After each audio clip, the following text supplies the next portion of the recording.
इसके बाद हम शब्द कौशल करेंगे। विलोम शब्द लिखिए।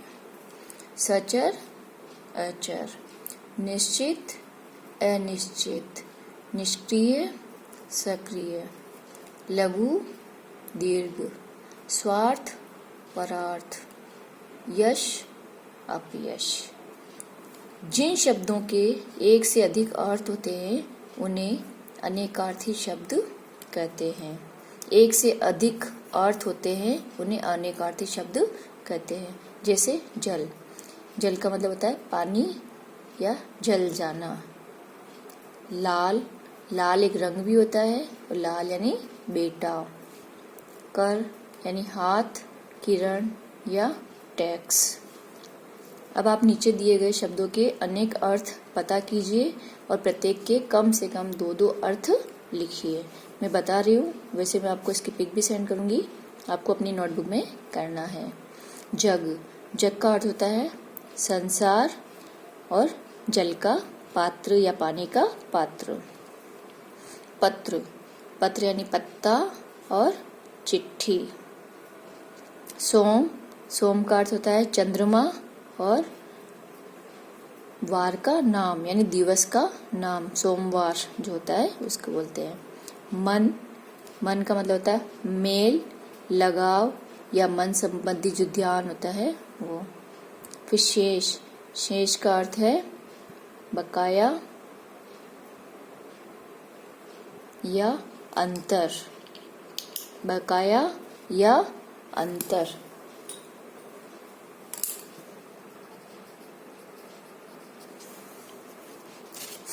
उसके बाद में देखिए 2-2 पर्यायवाची शब्द लिखिए।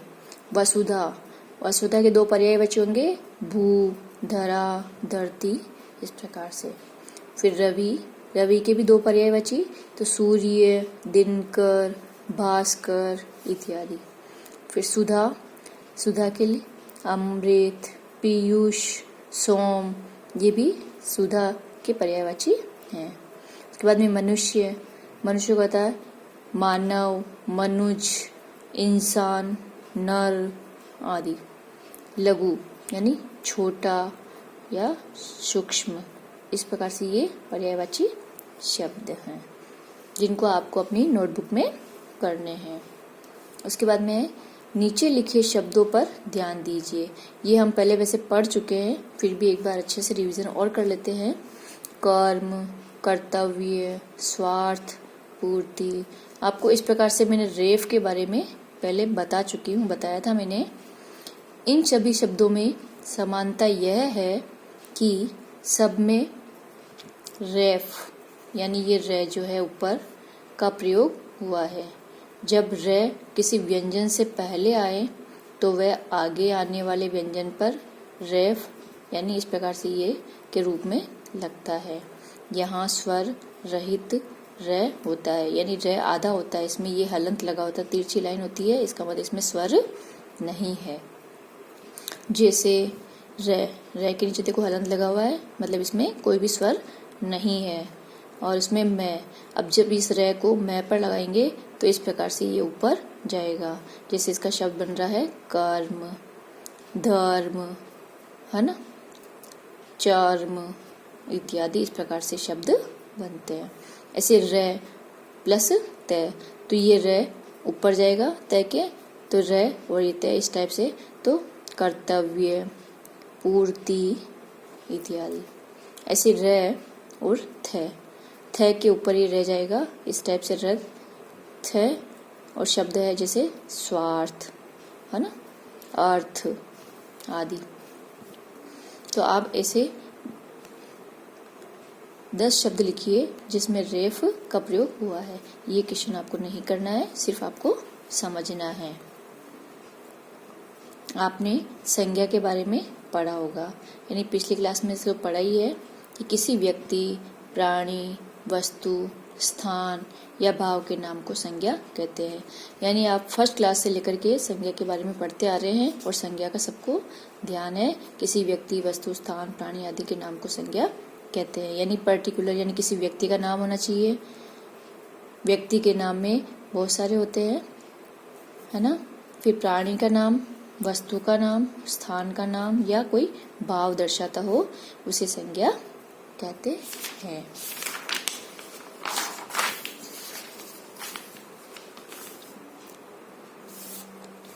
जैसे देखो नीरज, अनुराधा, तोता, कलम,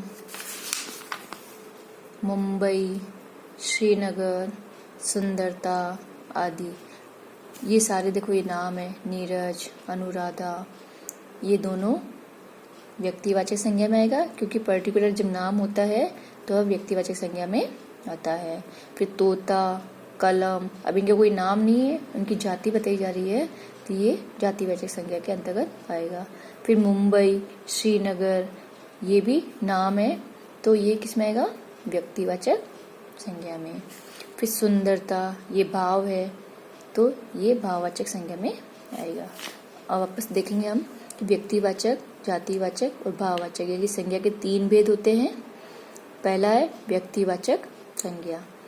ये व्यक्ति, वस्तु या स्थान विशेष का बोध कराते हैं।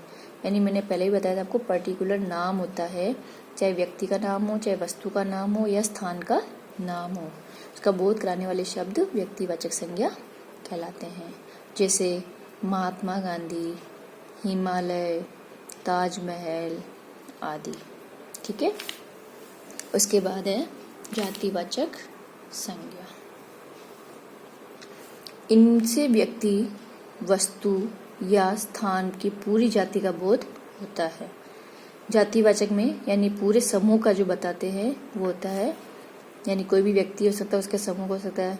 जैसे लड़की बोला है तो लड़की में पर्टिकुलर एक लड़की है लेकिन उसका नाम नहीं है तो लड़की किस में आएगा? जातिवाचक में आएगा। तो जो व्यक्ति है, वस्तु है या स्थान है उसकी जाति का बोध कराते हैं, या जाति का बोध होता है। जैसे लोमड़ी, आम, चींटी, कागज आदि। लोमड़ी का कोई नाम नहीं है।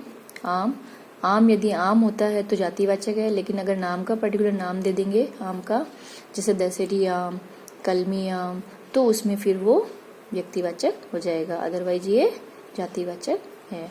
फिर चींटी भी जातिवाचक, कागज भी जातिवाचक संज्ञा। इसके बाद है भाववाचक संज्ञा।